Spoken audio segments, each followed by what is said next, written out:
ये रहा आपके सामने। तो दोस्तों बताइए, पृथ्वी के अध्ययन को किस नाम से जाना जाता है? पारिस्थितिकी, जीव विज्ञान, आपका आचार शास्त्र, या फिर आपका हो जाएगा भूगर्भ शास्त्र हो जाएगा। देखिए, पृथ्वी के अध्ययन को बोलते हैं हम लोग यहाँ से भूगर्भ शास्त्र के नाम से जानते हैं।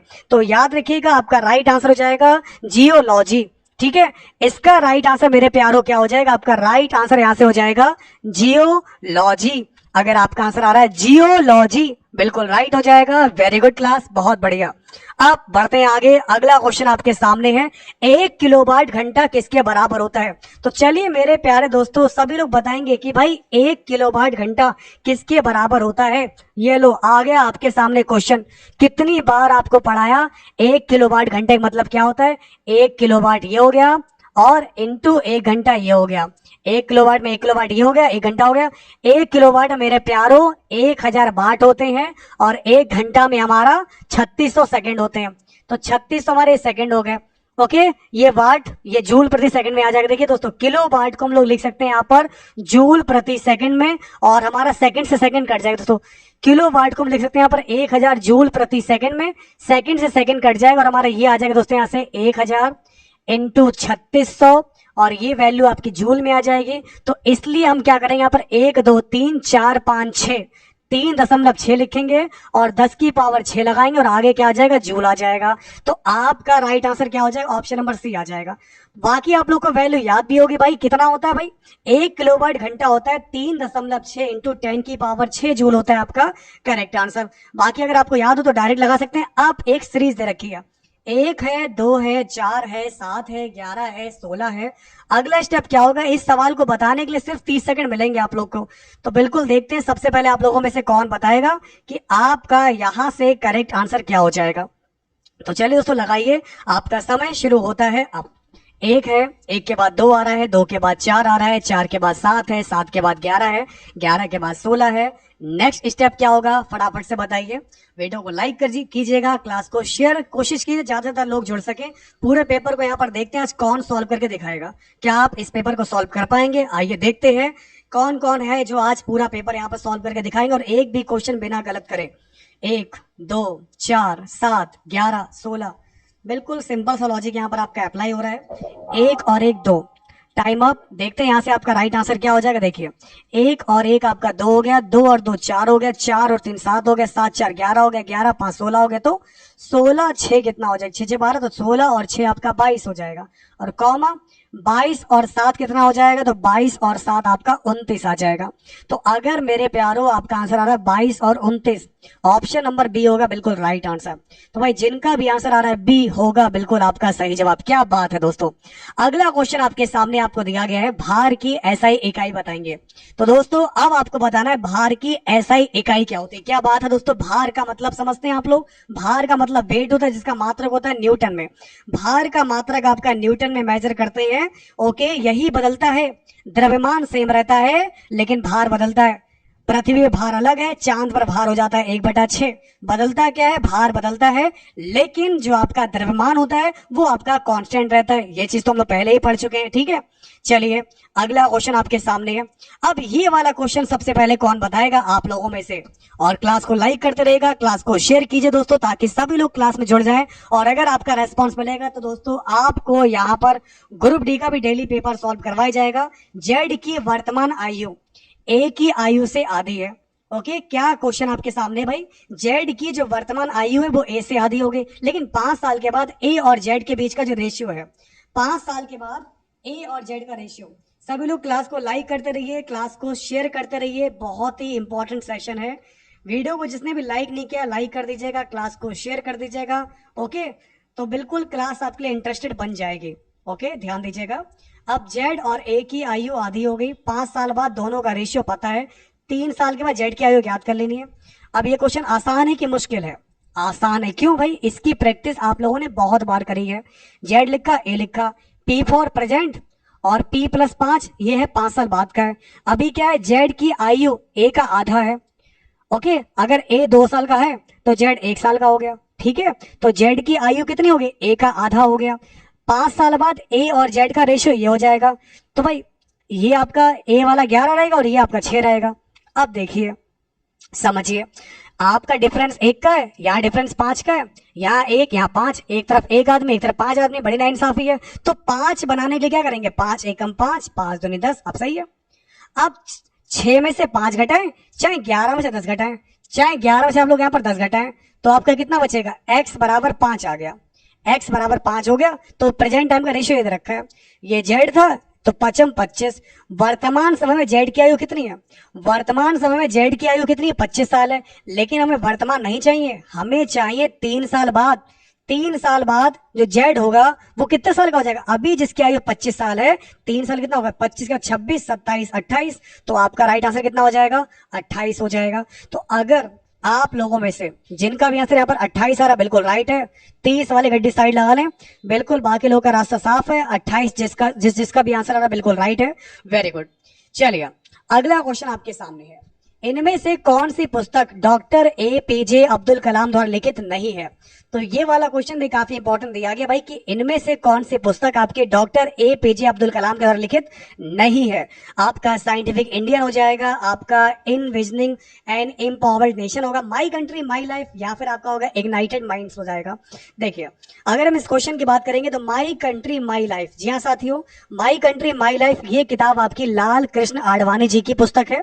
बाकी जो किताबें दे रखी हैं, द साइंटिस्ट इंडियन, ओके, और आपको दिया गया इनविजनिंग एंड एम्पावर्ड है ना, एम्पावर्ड वर्ल्डनेस, आपका इग्नाइट माइंड्स, ये सारी किताबें आपकी हमारे APJ अब्दुल कलाम जी की हैं।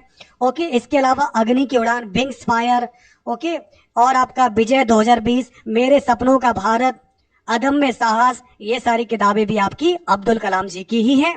तो माई कंट्री माई लाइफ के बारे में मैंने आपको क्या बताया, ये किताब आपकी किसकी है, लाल कृष्ण आडवाणी जी की आपकी किताब है। तो आप यहाँ पर याद रखिएगा, लाल कृष्ण आडवाणी जी की किताब है आपकी माई कंट्री माई लाइफ। चलिए दोस्तों अगला क्वेश्चन क्या दिया गया भाई, a बराबर है 2b बराबर 3c, ध्यान दीजिएगा, a बराबर आपका है 2b बराबर 3c, तो a अनुपात b अनुपात c का मान कितना हो जाएगा, इसको बताइए। ये वाला क्वेश्चन भी आपके एग्जाम में आ चुका है, तो देखते हैं सबसे पहले आप लोगों में से कौन बताएगा। If a equal to 2b equal to 3c है, देन a/b/c की वैल्यू क्या होगी, इसकी वैल्यू को फाइंड आउट कीजिए। आपके पास 30 सेकंड है, देखते हैं सबसे पहले कौन बताएगा आप लोगों में से। चलिए आपका समय शुरू होता है, आप ट्राई कीजिए। ऑप्शन नंबर A होगा, B होगा, C होगा या फिर D हो जाएगा। चलिए बताइए। क्लास को लाइक करते रहेगा, क्लास को शेयर कीजिएगा, बहुत ही इंपॉर्टेंट क्वेश्चन आप लोग के सामने है। चलिए बताइए, ध्यान दीजिएगा, काफी इंपॉर्टेंट क्वेश्चन आप लोग के साथ डिस्कस कर रहे हैं। सभी लोग क्लास को शेयर करते रहिए, ध्यान दीजिए।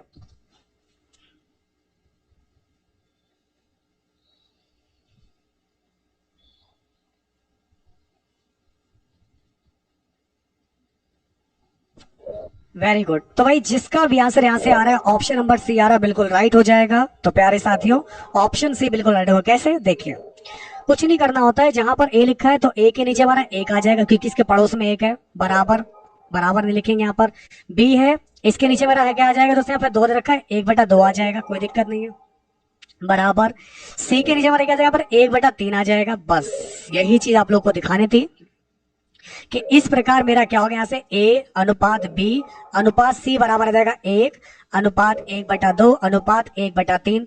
6 लिया मैंने, यहाँ पर एलसीएम लिया, या 6 से मैंने मल्टीप्लाई करा दिया पूरे इसको, तो 6 कम 6, 2 3 6 और 3 दूनी 6। तो राइट आंसर कितना बचेगा आपका, 6 3 2 बचेगा।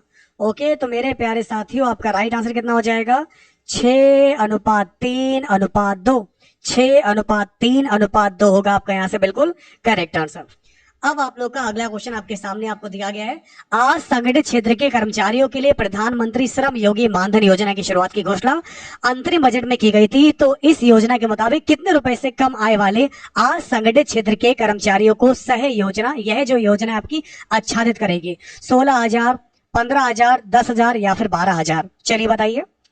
देखिए जो आपका अंतरिम बजट आया था 19-20 वाले की बात कर रहे हैं, तो इसके तहत 15,000 रुपए या उससे कम आय वाले कर्मचारियों को 3,000 रुपए की प्रतिमाह पेंशन दी जाएगी। तो आपका राइट आंसर क्या हो जाएगा, 15,000 होगा आपका बिल्कुल करेक्ट आंसर। ठीक है, तो तो जिनका भी आंसर यहाँ से 15,000 आ रहा है बिल्कुल राइट आ रहा है। वेरी गुड क्लास, आप बहुत बढ़िया कर रहे हैं। क्लास को लाइक भी करते रहिएगा, क्लास को शेयर नहीं किया तो क्लास को शेयर कीजिएगा। और अब बढ़ते हैं आगे। अब देखिए दोस्तों, ये वाला क्वेश्चन कितनी बार आपके एग्जाम में पूछा गया। पादप जड़ों के माध्यम से किस प्रक्रिया के द्वारा जल को एब्जॉर्ब करती है? श्यानता, प्रत्यास्थता, गुरुत्व या फिर आपका पृष्ठ तनाव। अभी ये वाला क्वेश्चन कल ही मैंने डिस्कस किया था आपके साथ। तो इसमें आपका क्या होगा? विस्कोसिटी, श्यानता। तो पादप जड़ों से पौधे जो है पृष्ठ तनाव की क्रिया के द्वारा ही जल का अवशोषण करते हैं। और पौधों की जड़ों में पाए जाने वाले मूल रोमों की कोशाभित्ति जो है आपकी, ये आपकी जो दे रखी है पारगम्य कला की तरह कार्य करती है। तो सबसे पहले मूल रोम की भित्ति मृदा विलयन में जल का अवशोषण करती है। तो यहाँ पर आपको क्या दिया गया? फिलहाल ये आपका जो है केशिका जल कैपिलरी प्रोसेस द्वारा होता है। तो ऐसे में आपका राइट आंसर हो जाएगा सरफेस टेंशन। सरफेस टेंशन होगा आपका बिल्कुल परफेक्ट आंसर। तो भाई जिनका भी आंसर आ रहा है सरफेस टेंशन बिल्कुल राइट है। अब बढ़ेंगे आगे, अगला क्वेश्चन आपके सामने है। नेक्स्ट क्वेश्चन देखिए। अब आपको बताना है अधिकतम कौन सा है। ये चार वैल्यू आपके सामने रखिए, जैसे 0.5 है, 1/0.5 है, ये पहला हो गया, ये दूसरा हो गया। एक देखा 0.5 इंटू 0.5 है, एक है 0.5 इंटू 2 है। तो चलिए आपके पास 30 सेकंड है और आपको बताना है कि सबसे बड़ी वैल्यू कौन सी है। ट्राई कीजिए, ए, बी, सी या फिर डी। कम ऑन एवरीवन, आप कर सकते हैं। वीडियो को लाइक कीजिएगा, क्लास को शेयर कीजिएगा, सेशन काफी इंपॉर्टेंट है। और अगर आप चाहते हैं कि ग्रुप डी का डेली पेपर आपको सॉल्व करवाया जाए तो मिलकर सपोर्ट कीजिए अपनी क्लास को, अपने सेशन को। बहुत ही इंपॉर्टेंट आज की क्लास है, ध्यान दीजिएगा। ए, बी, सी या फिर डी।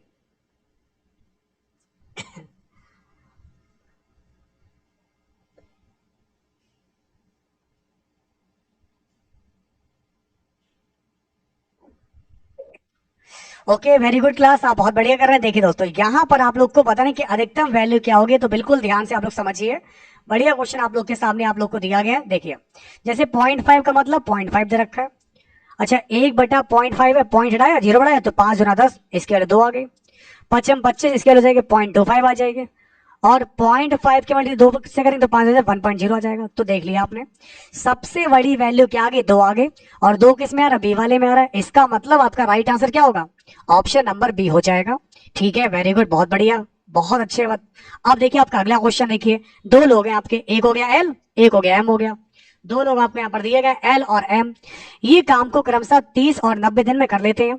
अगर साथ में काम करेंगे दोनों तो कितने में काम पूरा हो जाएगा? अच्छा, एक आपका एल, एक आपका एम, ये करता 30 में, ये करता 90 में, दोनों का एलसीएम 90 आ जाएगा। 30 दिया 90, 90 का 90, दोनों करेंगे तो 4 में कर लेंगे। तो 90/4 का मतलब क्या होता है? 22 सही 1/2 हो जाएगा। तो राइट आंसर क्या होगा? ऑप्शन नंबर डी हो जाएगा।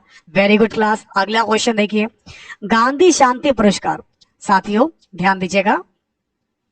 ओके, तो बिल्कुल अगर पेपर आपका इतना इजी नहीं आएगा तो आप बड़े एग्जाम की तैयारी कीजिए। ये तो ग्रुप डी का लेवल है, ग्रुप डी का पेपर ऐसे ही आएगा। आप ग्रुप डी के पेपर देखिए, 2018 का भी देखिए, और उसी आधार पर आप जो है अभी वाले क्वेश्चन सॉल्व करिए, तो आपको समझ में आ जाएगा क्या लेवल रहेगा। ठीक है ना। चलिए, हम लोग बात कर रहे हैं ग्रुप डी के। ग्रुप डी का पेपर ऐसा ही रहेगा। अब आप लोग के सामने आपको दिया गया है गांधी शांति पुरस्कार। ये वार्षिक पुरस्कार दिया जाता है, किसको दिया जाता है भाई? पुरस्कार से क्वेश्चन एनटीपीसी में भी आ रहे हैं। आप तो ग्रुप डी की बात कर रहे हो, ये एनटीपीसी में भी क्वेश्चन पूछा गया। ग्रुप डी तो तब भी एनटीपीसी से आसान ही रहेगा। ठीक है ना। तो देखिए दोस्तों, गांधी शांति पुरस्कार ये वार्षिक पुरस्कार दिया जाता है, व्यक्तियों को भी और संस्थाओं को भी दिया जाता है। ये पुरस्कार आपका जो है व्यक्तियों और संस्थाओं दोनों को दिया जाता है। ठीक है, चलिए अब बढ़ते हैं आगे। अगला क्वेश्चन आपके सामने है। ये वाला क्वेश्चन पूछा गया क्वेश्चन है पेपर में कि एक ध्वनि तरंग की आवृत्ति दे रखी 4 किलोहर्ट्ज फ्रीक्वेंसी। फ्रीक्वेंसी को रिप्रेजेंट करते हैं एन से करते हैं। एन की वैल्यू आपकी 4 किलोहर्ट्ज है। 4 किलो का मतलब हो गया 4000 हर्ट्ज रखा है। ये हो गई आपकी फ्रीक्वेंसी हो गई। तरंग धैर्य को बोलते हैं लैम्डा। लैम्डा बराबर दे रखा है 40 सेंटीमीटर। ध्यान दीजिएगा, लैम्डा बराबर दे रखा है 40 सेंटीमीटर दे रखा है। तो ध्वनि तरंग 3.2 किलोमीटर दूरी तय करने में कितना समय लेगी? आपको बता दें, चाल बराबर निकालते हैं, बी बराबर होता है एन इंटू लैम्डा। दोस्तों इस सूत्र से बी बराबर क्या होता है मेरे प्यारो? बी बराबर होता है एन लैम्डा होता है। ओके, कोई दिक्कत नहीं। एन का मान 4000 है। ओके, ज्यादा जीरो लग गया, 4000 दे रखा है। लैम्डा का मान आपका 40 है। तो कुल मिलाकर आपका बी आ जाएगा 16 और 1 2 3 4 जीरो आपके और लग जाएंगे, सॉरी, ये 0.4 होगा दोस्तों। यहाँ से 1 मिनट आप लोग रुकिए। यहाँ पर आपका जो है तरंग दैर्घ्य की बात करेंगे तो तरंग दैर्घ्य आपका सेंटीमीटर में रखा है, तरंग दैर्घ्य को मीटर में कन्वर्ट करना पड़ता है, ठीक है ना।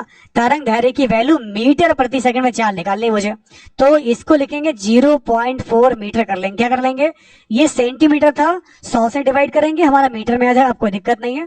तो यहाँ पर लिखेंगे 0.4 लिखेंगे, तो 4 चौक 16, 1 0 कैंसिल होगा, आपका आ जाएगा 1600 मीटर प्रति सेकंड आ जाएगा। नहीं तो मेरी वैल्यू सेंटीमीटर में आ जाती, तो आपका यहाँ पर आ जाएगा 1600 मीटर प्रति सेकंड आ जाएगा। लेकिन हमें निकालना है समय। समय बराबर आपका क्या होता है, ध्यान देंगे, दूरी बटे चाल होता है। समय बराबर होता है दूरी बटे चाल होता है।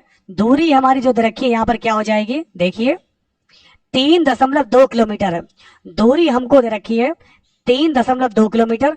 1 किलोमीटर में 1000 मीटर होते हैं। समय हमें जो चाल दे रखी है वो रखी है 1600 रखी है, और समय आ जाएगा सेकंड में। बस सॉल्व कीजिए और आपका क्या होगा राइट आंसर, ध्यान दीजिएगा।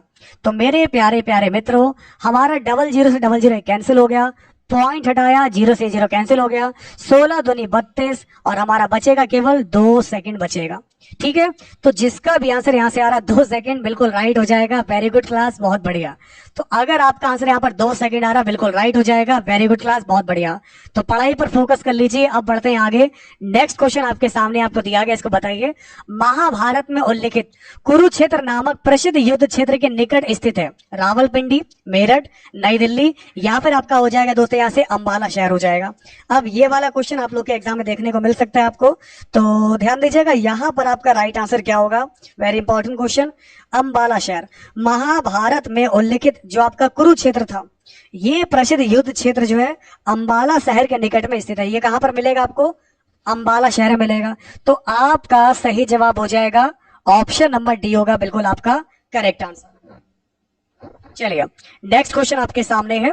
ये वाला क्वेश्चन अभी साइंस वाली क्लास में आपको पढ़ाया, सेम उसी प्रोसेस पर ये क्वेश्चन रिपीट होगा, और अब आप मुझे बताएंगे सही जवाब क्या होगा। देखिए, एक वस्तु को 10 सेंटीमीटर की फोकल लेंथ वाले एक उत्तल लेंस के मुख्य अक्ष पर रखा गया है। यदि लेंस से वस्तु की दूरी 30 सेंटीमीटर है तो प्रतिबिंब जो है आपका इमेज वो कितनी दूरी पर बनेगी। आपके ऑप्शन है 20, 15, 30, 10 सेंटीमीटर। तो आपका राइट आंसर क्या होगा, चलिए बताइए। और आपके मिलते हैं पूरे 30 सेकंड, और आपका समय शुरू होता है। आप चलिए बताइए क्या होगा यहां से आपका सही जवाब। ट्राई कीजिए, आप कर सकते हैं। और अगर आपने वीडियो को लाइक नहीं किया तो क्लास को लाइक कीजिएगा, क्लास को शेयर कीजिएगा। मिलकर आप लोग सपोर्ट करते रहिए, क्योंकि ये सेशन सिर्फ और सिर्फ आपके लिए बना है। ग्रुप डी के जितने भी लोग यहाँ पर तैयारी कर रहे हैं, ध्यान से देखिए, क्या आपसे पेपर सॉल्व हो भी पा रहा है, क्या आप इस पेपर को हिला भी पा रहे हो, या फिर ये पेपर आपको हिला दे रहा है। तो बताइए दोस्तों, यहाँ से आपका करेक्ट आंसर क्या होगा। समय आप लोग का समाप्ति की ओर है, बताइए सही जवाब क्या होगा, ट्राई कीजिए। Okay, time complete, time up. अब इस क्वेश्चन की बात करेंगे तो आपका राइट आंसर क्या होगा। देखिए, आपको यू दिया गया है, ये दिया गया 30 सेंटीमीटर, ठीक है ना। तो यू लिख लिया मैंने यहाँ पर, 30 सेंटीमीटर लिख लिया। ध्यान से बिल्कुल देखिएगा, माइनस का 30 कर लिया। वी मैंने लिखा है यहाँ पर दोस्तों, वी ये हमें निकालना है, क्योंकि प्रतिबिंब से दूरी ज्ञात करनी है। फोकल लेंथ हमें दे रखी है 10 सेंटीमीटर दे रखी है, फोकल लेंथ में देखिए 10 सेंटीमीटर दे रखी है। ठीक है, यहां तक कोई दिक्कत वाली बात नहीं है। अब लगाते हैं सूत्र से, 1/v माइनस 1/u बराबर होता है 1/f होता है। ये भी हमने आपको पढ़ाया था, ध्यान दीजिएगा मेरे प्यारे साथियों। 1/v माइनस का 1/f बराबर आपका ये दिया गया है। अब देखिए 1/v निकालना है, और 1/f ये हो जाएगा प्लस का 1/u हो जाएगा। 1/f हमारा दे रखा है 30 दे रखा है, ओके, f 10 दे रखा है, और ये माइनस का 30 है तो 1/30 हो जाएगा। अब हमारा एलसीएम आ जाएगा 30 आ जाएगा, 10 तिया 30 और 30 एकम 30, 3 में से गया 2 बचेगा, नीचे 30 है, 2 एकम 2, 2 एकम 2, 2 पंचे 10, 1/15। तो दोस्तों 1/b आ जाएगा, 1/15 आ जाएगा, तो v का मान आपका 15 आ जाएगा सेंटीमीटर में। तो आपका यहां से v का मान कितना हो जाएगा, ये होगा आपका 15 हो जाएगा। इस क्वेश्चन का बिल्कुल right answer. Very good class, बहुत बढ़िया कर रहे हैं आप लोग। जिसका भी आंसर 15 आ रहा है बिल्कुल राइट है। और अब लेकर चलेंगे आपको आगे। अगला क्वेश्चन देखते हैं, सबसे पहले कौन बताएगा। साथियों, क्लास को लाइक कीजिएगा, क्लास को शेयर जरूर कीजिए। जितने भी लोग क्लास को देख पा रहे हैं सभी लोग एक बार से क्लास को शेयर कर दीजिए, ताकि सभी लोग क्लास को ज्वाइन कर पाए। 13वें अंतरराष्ट्रीय पेट्रोलियम और गैस सम्मेलन का आयोजन कहाँ किया जाएगा। गाजियाबाद में, नोएडा में, नई दिल्ली में, पानीपत में। तो आपका इस क्वेश्चन का सही जवाब क्या होगा? 13वां जो आपका अंतरराष्ट्रीय पेट्रोलियम और गैस सम्मेलन था, पेट्रो ट्रैक 2019, इसका आयोजन आपका 10 फरवरी को किया गया था ग्रेटर नोएडा के इंडिया एक्सपो मार्ट में। तो आपका राइट आंसर हो जाएगा ग्रेटर नोएडा होगा इस क्वेश्चन का करेक्ट आंसर। चलिए अगला क्वेश्चन देखिए। किसी अनुदैर्घ्य तरंग में लगातार दो संपीड़न और लगातार दो विरलीकरण प्रक्रियाओं के बीच की डिस्टेंस को क्या बोलते हैं? पदार्थ, तरंग दैर्घ्य, परिमाण या फिर ऊर्जा। ये वाला क्वेश्चन काफी बढ़िया क्वेश्चन आपको दिया गया और इसको बोलते हैं लैम्डा। ओके, तो इसको हम लोग यहाँ पर क्या बोलते हैं? लैम्डा बोलते हैं। तो आपका राइट आंसर यहाँ पर क्या होगा? लैम्डा होगा इस क्वेश्चन का बिल्कुल राइट आंसर। तरंग दैर्घ्य होगा इस क्वेश्चन का बिल्कुल परफेक्ट आंसर। तो किसी अनुदैर्घ्य तरंग में जो आपके संपीड़न हो गए, जो आपके विरलीकरण हो गए, तो इनके बीच की जो आपकी डिस्टेंस होगी दैट इज कॉल्ड, ये आपका हो जाएगा ऐसे तरंग दैर्घ्य हो जाएगा। इसको बोलते हैं हम लोग यहाँ से वेव लेंथ। क्या बोलते हैं? वेव लेंथ बोलते हैं। क्या बोलते हैं? Wave length. दो संपीड़न और दो विरलीकरण, इनके बीच की जो डिस्टेंस है that is called wave length. आपका राइट आंसर हो जाएगा वेव लेंथ हो जाएगा। अब tan 1125 का मान कौन नहीं निकाल पाएगा, इसको बताना है आपको। 30 सेकंड आपके पास, देखते हैं 30 सेकंड में कौन इस बढ़िया से क्वेश्चन को सॉल्व कर पाएगा, क्योंकि भाई आपके एग्जाम में आया हुआ क्वेश्चन है। tan 1125 का मान कितना होगा और आपके पास 30 सेकंड है और आपका समय शुरू होता है अब। तो चलिए दोस्तों बताइए सही जवाब क्या होगा? ए, बी, सी या फिर डी? कम ऑन एवरीवन, आप कर सकते हैं, ट्राई कीजिए। हमने आप लोग को बताई थी process, add coffee sugar too, बस आपको वही अप्लाई करनी है।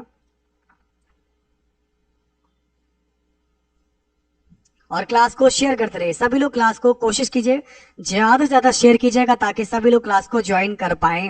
चलिए बताइए सही जवाब क्या होगा, ट्राई कीजिए। वेरी गुड क्लास, बहुत बढ़िया दोस्तों। क्या क्वेश्चन है आप लोग के सामने, और हमने आप लोग को बताया था दोस्तों यहाँ से कि tan 360 प्लस थीटा आपका जो रहता है वो tan थीटा रहता है, क्योंकि 360 प्लस वाला आल पॉजिटिव रहता है और tan का tan ही रहता है। अब कुछ करना ही नहीं है, सिंपल सी बात है। देखिए tan लिखा हमने यहाँ पर, इसको लिख सकते हैं हम लोग यहाँ पर 3 इंटू 360। ध्यान दीजिएगा ये कितना हो जाएगा आपके यहाँ से 3 0 0 3 छंग 18। ध्यान दीजिए 3 0 0 3 छंग 18, एक हाथ से लगा, 3 3 10, 1080 आ गया। लेकिन 1125 बनाने की क्या करेंगे? 45 जोड़ लेंगे इसमें, तो कितना आ रहा है? 5 8 4 12 1, ये आगे 1125 आ गया। यानी कि मेरे प्यारे मित्रों आगे 45 जोड़ना पड़ेगा। अब ये मेरा बन गया है tan n 360 प्लस का थीटा, तो भाई हो जाएगा 360 प्लस का थीटा, इसका मान आ जाएगा tan थीटा आ जाएगा। और tan 45 का मान बच्चा ही बता देगा आपको भाई 1 होता है। तो -1 वाले पहले तो डिसाइड कर लें यहाँ पर, क्योंकि 1 वाला ही बिल्कुल राइट होगा। 1 वालों का रास्ता क्लियर है, बहुत बढ़िया कर पा रहे हैं आप लोग दोस्तों, वेरी गुड परफॉर्मेंस। बस ऐसे ही करते जाना और आगे बढ़ते जाना है। एक एक सवाल को आज आपको सही करके दिखाना है, छोटे से सवाल में गलती नहीं होनी चाहिए। ओके, ग्रुप डी का पेपर है तब भी आप लोग गलती कर रहे हो, और अभी आप कहते कि बहुत आसान क्वेश्चन है तब भी आप लोगों से गलत हो रहे हैं। अब इसको देखिए, एक वास्तविक गैस परफेक्ट गैस के नियम का पालन करती है जब बहुत क्या होगा? उच्च तापमान बहुत होगा, उच्च दाब, कम दाब। इन तीनों में से दोस्तों क्या क्या लगता है आपको, सभी बता दीजिए। केवल पहला, केवल दूसरा, केवल तीसरा, या पहला और तीसरा दोनों हो जाएंगे।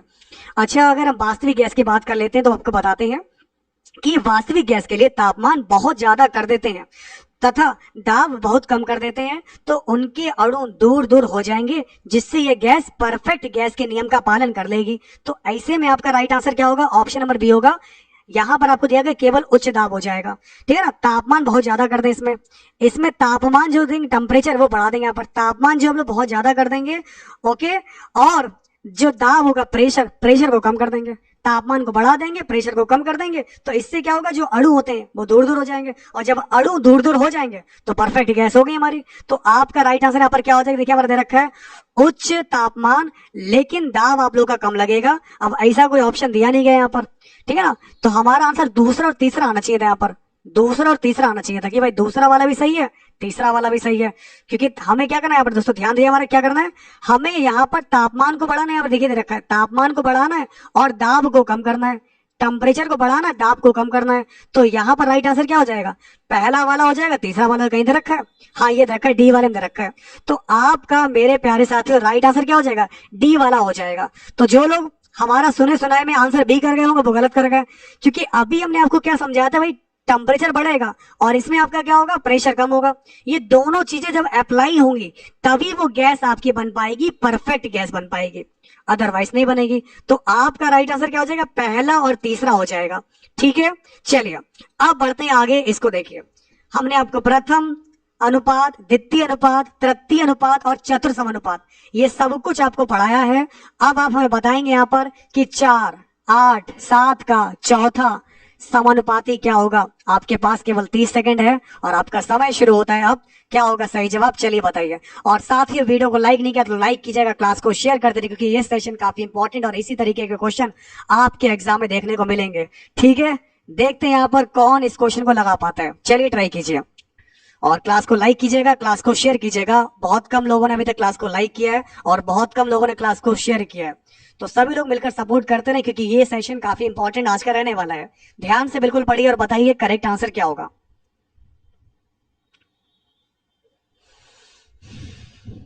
ओके, वेरी गुड क्लास, बहुत बढ़िया कर रहे हैं आप लोग। देखिए 4/8 फटाफट लिखेंगे 7/x और आपका यहां से राइट आंसर क्या हो जाएगा। देखिए यहां पर आप लोग क्या करने वाले हैं, देखिए 4, 8 और 7 इसका आपका समानुपाती क्या हो जाएगा ये आप लोग को बताना है। तो 4 एकम 4, 4 दूना 8, 7 दूनी 14, x एकम x, तो x बराबर आपका क्या हो जाएगा, 14 हो जाएगा। तो भाई जिसका भी आंसर आ रहा है 14 होगा, बिल्कुल सही जवाब, वेरी गुड, बहुत बढ़िया, क्या बात है दोस्तों।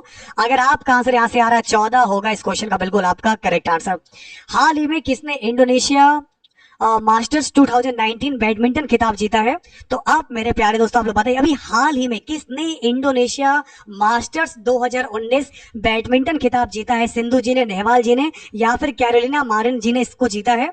तो अगर हम बात करें इस क्वेश्चन की तो आप याद रखिएगा, अभी वाला जो भारतीय बैडमिंटन खिलाड़ी है ये साइना नेहवाल जी ने, किसने दोस्तों, साइना नेहवाल जी ने, साइना नेहवाल जी ने इंडोनेशिया मास्टर्स 2019 प्रतियोगिता, जो बैडमिंटन की जो प्रतियोगिता थी, इस खिताब को जीत लिया है। और इस प्रतियोगिता के फाइनल में स्पेन की कैरोलिना मारिन द्वारा चोट के कारण, मुकाबले से हट जाने के कारण साइना नेहवाल को विजेता घोषित कर दिया गया। तो आपका राइट आंसर हो जाएगा Saina Nehwal, that's a perfect answer. तो आपकी गाड़ी रुकी अभी तक पीवी सिंधु जी पर, लेकिन हमने ये क्वेश्चन आपको बताया था, करंट अफेयर में भी डिस्कस किया था ये वाला क्वेश्चन, करंट अफेयर सुबह 9:30 बजे जरूर देखा कीजिए। साइना नेहवाल होगा इसका राइट आंसर।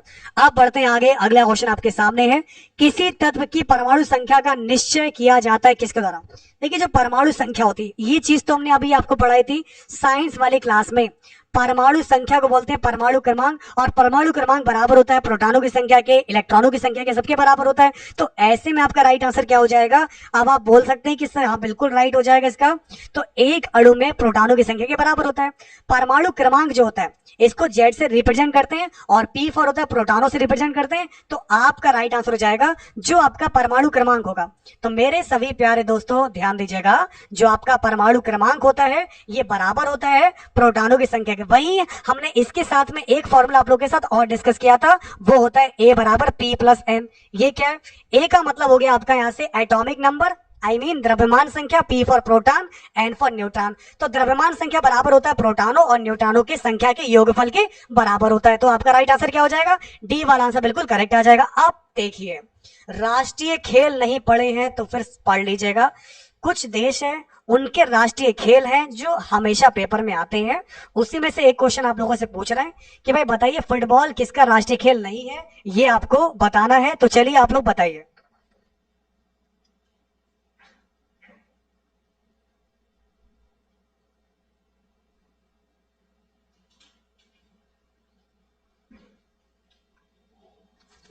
बहुत बढ़िया दोस्तों, बिल्कुल आप लोगों ने सही बताया। देखिए अर्जेंटीना देश में फुटबॉल राष्ट्रीय खेल नहीं है, क्योंकि इस देश का राष्ट्रीय खेल है पातो, जिससे आप लोग डेल पाटो या बत्तख खेल के नाम से जानते हैं। और यह घोड़े की पीठ पर खेले जाने वाला खेल पोलो और बास्केटबॉल के तत्वों को जोड़ता है। खैर 1953 से अर्जेंटीना का राष्ट्रीय खेल आपका यही है। तो आपका राइट आंसर हो जाएगा अर्जेंटीना होगा इस क्वेश्चन का बिल्कुल राइट आंसर। तो भाइयों इस क्वेश्चन का राइट आंसर हो जाएगा आपका अर्जेंटीना होगा, दैट्स अ परफेक्ट आंसर। अब आपको इसको मल्टीप्लाई करना है, बहुत छोटा सा क्वेश्चन है कि 3x प्लस का y 2x minus 3y group D level के हिसाब से क्वेश्चन आपका ये वाला दिया गया है। तो देखते हैं यहाँ पर राइट आंसर का। ये वाला क्वेश्चन प्रैक्टिस सेट का है जो कि ग्रुप डी के पेपर का ही है। तो अब आप बताएंगे यहाँ से आपका सही जवाब क्या होगा। ए आएगा, बी आएगा, सी आएगा या फिर आपका डी आ जाएगा। 3x प्लस का y, 2x माइनस 3y, इस तरीके से क्वेश्चन आपके एग्जाम में पूछा गया था। तो आपका यहां से राइट आंसर क्या होगा? साथियों, अगर आपने अभी तक क्लास को लाइक नहीं किया तो लाइक कर दीजिएगा और इतना क्लास को शेयर कीजिए ताकि ग्रुप डी का पेपर ये सभी लोगों तक पहुंच पाए। अगर आपका रेस्पॉन्स मिलेगा तो हम पूरे पेपर आपको सॉल्व करवाए करेंगे, अन्यथा क्लास तो आपकी चलेगी चलेगी। तो परेशान बिल्कुल नहीं होना है, छोटी चलेगी लेकिन क्लास तो आपके रेगुलर बेस पर होगी। लेकिन अगर आपका प्यार और सपोर्ट बहुत ज्यादा मिलेगा तो क्लास मैराथन बना देंगे आपके लिए। तो 3x प्लस का y बराबर दे रखा है आप लोग को, दोनों को मल्टीप्लाई करना है। एक बार इसके इससे कर लीजिए और एक बार इसके इससे कर लीजिए दोस्तों। तो 3 दूना 6, 3 दूनी 6, x का x स्क्वायर हो जाएगा और 3 तिया 9 प्लस माइनस माइनस 3 तिया 9 एक्स वाई आ गया। अब y की मल्टीप्लाई इससे कर दोस्तों, 2 एकम 2 एक्स वाई, तो प्लस प्लस प्लस तो प्लस का 2xy हो जाएगा यहाँ से, और 3 और प्लस माइनस माइनस तो 3y स्क्वायर है, तो माइनस का आ जाएगा 3y स्क्वायर हो जाएगा। अब ये मेरा आ गया 6x स्क्वायर, 9 में से 2 जाएगा तो माइनस का 7xy बचेगा और माइनस का 3y स्क्वायर आपको दिया गया है। और ऐसा वाला विकल्प आपको दिया गया है, ऑप्शन नंबर आपको दिया गया है, सी और बी दोनों में सेम है, एक जगह प्लस कर लो और आपका अपना आंसर सी बना लो।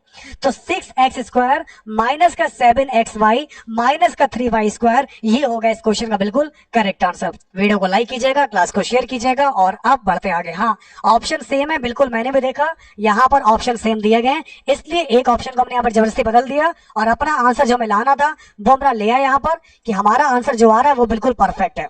ओके, चलिए अब बढ़ते हैं आगे। अगला क्वेश्चन आपके सामने आपको दिया गया है, इसको देखिए।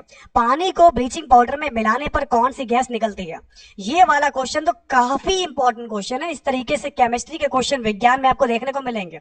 इसमें आपकी केमिस्ट्री भी आएगी, फिजिक्स भी आएगी, बायोलॉजी भी आती है और फिजिक्स में आपके न्यूमेरिकल बेस्ड क्वेश्चन ज्यादातर पूछे जाते हैं। फिजिक्स में न्यूमेरिकल आते हैं ज्यादातर। तो पानी को ब्लीचिंग पाउडर में मिलाने पर कौन सी गैस निकलेगी? CO2, hydrogen, oxygen, chlorine. फटाफट से आप लोग बताएंगे तो आपका राइट आंसर क्या होगा? देखिए आपको रिएक्शन करके दिखाते हैं। जैसे कि दोस्तों ये है आपका CaOCl2, ये मैंने क्या किया, इसमें पानी मिला दिया, H2O, ये मेरा पानी है। जैसे ही मैंने पानी मिलाएंगे वैसे रिएक्शन होने के बाद ये बनेगा आपका CaOH का होल टॉइज प्लस का हमारा Cl2, ये मुक्त हो जाएगी क्लोरीन। क्लोरीन मेरी क्या होगी, इसमें रिलीज हो जाएगी। तो आपका राइट आंसर क्या हो जाएगा? क्लोरीन होगा मेरे प्यारो, क्लोरीन।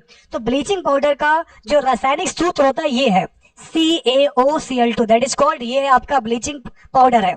ओके, इसको बोलते हैं हम लोग ऐसे कैल्शियम हाइपोक्लोराइड। कैल्शियम हाइपोक्लोराइड भी कहा जाता है इसको। यह एक अकार्बनिक यौगिक है और इसका उपयोग क्लोरोफॉर्म और क्लोरीन गैस बनाने के लिए किया जाता है।